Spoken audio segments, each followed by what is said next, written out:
To From Rome.Info video here live from the Vatican for the beginning of the funeral of His Holiness Pope Benedict XVI, successor of St. Peter, Patriarch of the West, Bishop of Rome, elected in 2005 and who passed away at 9:24 on December 31st, 2022. I will wait until some of you catch what's going on here, since I didn't pre-announce this. So I will post this video in its full entirety at FromRome.Info later this morning. I see one of you was up early. Questa trasmissione sarà bilinguale for un primo prima che inizi la messa e un secondo un'ora dopo. This will be a bilingual edition in English and Italian. Since the events are happening so fast, I won't have time to produce separate productions. And I will do one production now up until about 9 o'clock. It's about 8:30 here in Rome. And another an hour after, because I have an interview at 9. Welcome to Gelsa in Panama, up early for this important event. La prima cosa voglio dire è che Benedetto è stato un papa l'inizio segnalato dal cielo. E vediamo questo in tre eventi storici che nessuno può negare. La prima è stata al funerale di Papa Giovanni Paolo II, quando sono venuti fuori i cardinali in processione per celebrare la messa del funebre per il Santo Padre polacco. Un grandissimo vento ha scosso la fila dei cardinali e i paramenti di tutti i cardinali andavano nella faccia, al di sopra di tutto. E in un certo senso di dispiacere divino, ma soltanto un cardinale non è stato scosso, i paramenti di un cardinale non sono stati scossi da questo vento divino, e quello è stato il cardinale Joseph Ratzinger, che qualche giorno dopo è stato eletto il vicario di Cristo e successore di San Pietro. A quel momento nessuno capiva il segno. Adesso, dopo tutta la storia della mafia di San Gallo, la corruzione ecclesiastica e le forze che manovrano per isolare Papa Benedetto è un segno chiaro. So the pontificate of Pope Benedict has been marked by signs of heaven, which are historic facts and can't be denied by anyone. The first of which was at the funeral of Pope John Paul II.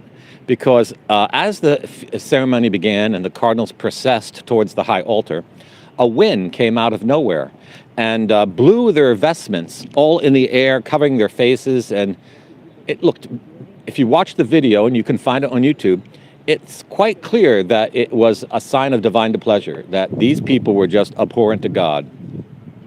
Except one cardinal, his vestments were not struck by the divine wind, and that was Cardinal Ratzinger. And in this way, God signaled out that he was favored by him to be the successor of St. Peter. Il secondo segno divino che nessuno può negare è Papa Benedetto è morto il 31 di dicembre 2022, sulla festa di San Silvestro. Ma guarda nei libri di storia quando è morto il Papa, San Silvestro, il Papa. Nell'anno 335. Questo numero ci fa ricordare qualche cosa? Sì, canone 335, che descrive un Santo Padre in sede vacante. Quindi un segno divino, perché Dio solo sceglie il momento della nostra nascita e la nostra morte. E quindi un segno divino che Papa Benedetto è morto in sede impedita. Quindi è raro nella storia d'umanità che il Signore dà un segno per provare un libro, e spero che Andrea Cianci non diventa superbo su questo fatto, ma io ritengo che questo è un segno che dobbiamo tutti leggere il libro di Andrea Cianci, Codice Ratzinger, di capire in che consisteva questa sede impedita e come Papa Benedict ha significato con tutte le sue parole in questi ultimi 10 anni. The second divine sign, which no one can deny, is that Pope Benedict XVI died on December 31st, 2022. The feast of Saint Sylvester Pope. Now, if you look in your history books, you'll see that Saint Sylvester, the Pope, died in the year 335 AD. Does that number kind of strike your memory somewhat? Yes, that's the canon that regards a sede impedita, an impeded apostolic see. And if you go to the Code of Canon Law, Canon 335, explains what happens when the apostolic see is impeded by hostile forces. So it's clear that our Lord called Benedict from life from an impeded see. He gave us an absolutely undeniable clear sign for those who need signs and who might be doubting. And I hope Andrea Cianci doesn't get proud from this sign, because it is very rare in the history of humanity that God gives any kind of sign to approve a book. But I think this is a sign that our Lord wants us all to read the Ratzinger Code and understand in what did this impeded see that Benedict suffered or entered into consisted, and how he indicated it in 10 years in all his writings or speakings or interviews. La terza segno divino abbiamo visto questa settimana e oggi, poiché durante la stanza ardente di Papa Benedetto, durante il tempo in cui il fedele può vederlo, vedere la sua salma in esposizione formale per visitarlo e mostrare i rispetti finali a tanto grande uomo e al nostro Santo Padre. Il cielo è stato chiaro e l'aria è stata caldo. E oggi, il giorno del funerale, quando tutti i suoi nemici vengono per seppellirlo, il giorno è freddissimo e il sole è oscurato. Non si vede il sole, si vede soltanto il cielo leggermente illuminato. Non si sa dov'è il disco del sole. Quindi è ovvio che quelli che sono venuti nell'amore di verità e nella carità cristiana per il Santo Padre avevano la luce del cielo e il caldo dell'aria. Ma quelli che sono venuti in odio della verità, in odio di Papa Benedetto, e in errore e menzogne contro di lui, mancano il sole e il caldo dell'aria. E questi sono i tre segni del cielo che distinguono il pontificato di Papa Benedetto come qualcuno favorito dal cielo e scelto da Dio. Non tutti i Santi Padri sono scelti da Dio, ma quelli che hanno sono molto vicino al loro cuore e a loro il Signore mostra grandissimo rispetto. Infatti, come ho detto l'altro giorno, che quelli servi del Signore che sono insultati in vita, opposti in vita, il Signore viene nel loro aiuto dopo la loro morte. So the third divine sign from heaven that marked the pontificate of Pope Benedict was the fact that when he was lying in state for 3 days, and the faithful who truly respected him, loved him for the sake of the truth and Christian charity, they had the light of heaven and the warmth of the air. But now that all his enemies come to bury him, the light of heaven is obscured by a mist that is so thick you can't even discern in what direction the disk of the sun is. And the air is absolutely frigid. I have not, in all my years here at Rome, as a student as today, ever had to wear wool socks Okay, and I am now wearing wool socks because it's so frigid cold.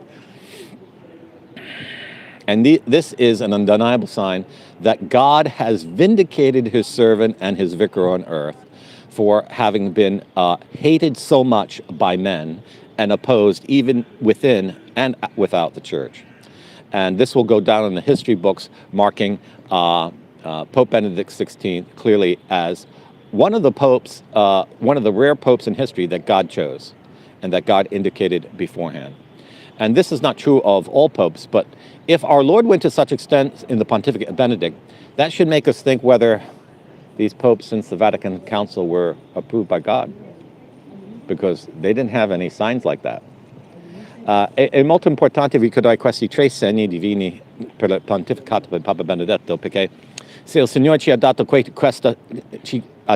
tre segni, significa che forse dobbiamo dubitare che gli ultimi papi dopo il Concilio Vaticano II o dopo la morte di Pio XII erano i preferiti del Signore. Non tutti i pontefici romani sono scelti dal Signore o preferiti dal Signore. Molti sono permessi dal Signore. So not all the Roman pontiffs were chosen in heaven by God, some are just permitted. But I think we can say, on account of these three signs, Benedict was one of the few popes chosen by God to be Roman pontiff. Io penso che con questi tre segni possiamo dire con certezza che Santo Padre Benedetto XVI è stato uno dei pochi pontefici romani scelto dal cielo per questa vocazione. So those three signs really I find very moving this morning for his funeral, and they were all given by the time it comes to say farewell to him liturgically. And are these signs that Benedict is a saint? I don't think we can go that far, but it is. We can take them as a clear sign that he was chosen by God to be the Roman pontiff. And in an age in which so many things are manipulated by the powers that be, these signs from God are quite unique and quite extraordinary. Okay. Now I have an interview at 9 o'clock, so I will now take questions from everyone for the next 12 minutes, and then I will do another live broadcast and bilingual later this morning. Risponderò alle domande per gli ultimi prossimi 12 minuti, perché alle 9 ho un'intervista e farò un nuovo indiretto dopo quello per spiegare il funerale di Papa Benedetto e gli eventi grandi di questo giorno. So there are some very important events I want to discuss at about 9:30, 9:45. It is currently 8:47. So I will do another transmission then after my interview, which will take place shortly. So if you have questions now, I will answer them. So Vincenzo Riccardi chiede: Fra Alexio, quanto tempo hanno I cattolici romani rimasti fedeli a Papa Benedetto per eleggere Gran Prelato? Vincenzo Riccardi asks, Brother Alexis, how much time do the Catholics have? The Catholics have to elect the successor of Pope Benedict. Well, la prima cosa voglio dire è che non c'è nessuna indicazione nelle profezie che il Gran Prelato sarà il Pontefice Romano. Io ritengo che il Gran Prelato sarebbe indegno per un Pontefice Romano, perché il Pontefice Romano non è un Gran Prelato, è il Sommo Prelato nella Chiesa. Quindi, i cardinali hanno il diritto esclusivo di eleggere Romano Pontefice entro i 21 giorni dopo la morte del Santo Padre. Se non entrano in conclave prima il 21° giorno, non hanno il diritto, ma possono entrare in conclave e fare un conclave che dura mesi. E quello sarebbe ancora un atto legittimo. Ma con i regole normali che reggono i conclavi del tempo moderno, questo è quasi impossibile, che ci sarebbe un conclave tanto lungo. So the question is, how much time do Catholics have to elect the Pope? So the cardinals of the Roman Church have the exclusive right to elect the Roman pontiff if they enter into a conclave before the 21st day after his death. If they do not, then they lose their exclusive right. Of course, if they enter into conclave before or and on that day, the conclave could last long, could even last months. Although I believe with the current rules that's almost impossible, because the criteria for winning the election becomes easier and easier the longer the conclave goes.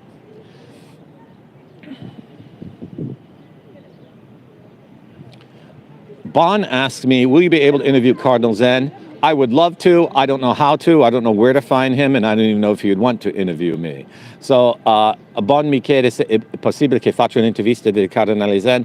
Non conosco come farlo, dove è, o se lui sarebbe volentieri di farlo.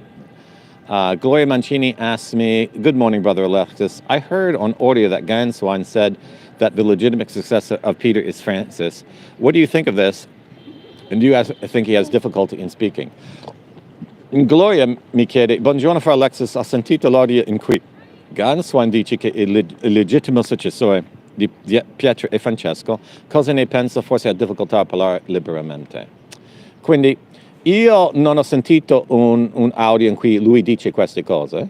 Ho commentato sul suo intervista a Radio Vaticana, rilasciato ieri pomeriggio, questo mattino a FromRome.Info in inglese con la trascrizione in italiana, e a 9:30, quando comincio il mio nuovo servizio, parlerò a lungo su questa cosa, che è molto importante. So I have already written an article commenting on Ganswein's interview at Radio Vatican, but I haven't heard an interview where he uses the precise phrase that Francis is the legitimate successor of Peter. Franco asks, good morning, Alexis. What is the meaning of this thick fog at the Vatican? I already answered that. Franco mi chiede sulla nebbia, già ho spiegato all'inizio di questo servizio. Quando finisco e caricato su YouTube, risentire all'inizio del video dove spiego questa cosa. Tiziana asks me, do you think that we're going inevitably toward in the direction of schism, and perhaps not one that is a bad thing? Tiziana mi chiede, non pensa che stiamo andando nella inevitabile direzione di una schisma e forse non è un male? The schism only began on March 13th, 2013, when the cardinals elected a pope when we already had one. And that's an act of schism, and it's punishable by excommunication. Now, perhaps the cardinals act that they misunderstood the renunciation of Pope Benedict, but they had 10 years to think it over, and they've never backed down. We'll find out in a few days while the College of Cardinals convenes a conclave to elect Benedict's successor and admit they got the one in 2013 wrong. If they don't, that's really the end of them as an institution. I mean the persons themselves. And then the successor of Benedict can always reconstitute the college. Quindi, la schisma è già iniziata il 13 di marzo 2013 e per quelli che sapevano che facevano è un reato punibile con la scomunica. Forse i cardinali possono dire che non hanno capito il significato vero della rinuncia di Papa Benedetto, ma hanno avuto 10 anni e molte lettere dei fedeli per avere momenti in cui potevano riconsiderare l'elezione e non hanno fatto. Se i cardinali convengono in una conclave in questi giorni, possono ammettere al mondo il loro errore e peccato e correggere il problema. Se non lo fanno, quella è l'estinzione della credibilità di quella istituzione. Okay, I'm going to end my report now, and I will take questions in my second transmission at 9:30 in about a half hour. Adesso termina il servizio perché ho un'intervista e ricomincio un'altra in diretta entro 30 minuti. Quindi sottoscrivere a questo canale per ricevere le notificazioni di questa in diretta. So subscribe to this channel to get the notification of my next live transmission in about 30 minutes. Thank you. And stay with FromRome.Info for all the coverage regarding the funeral of Pope Benedict XVI.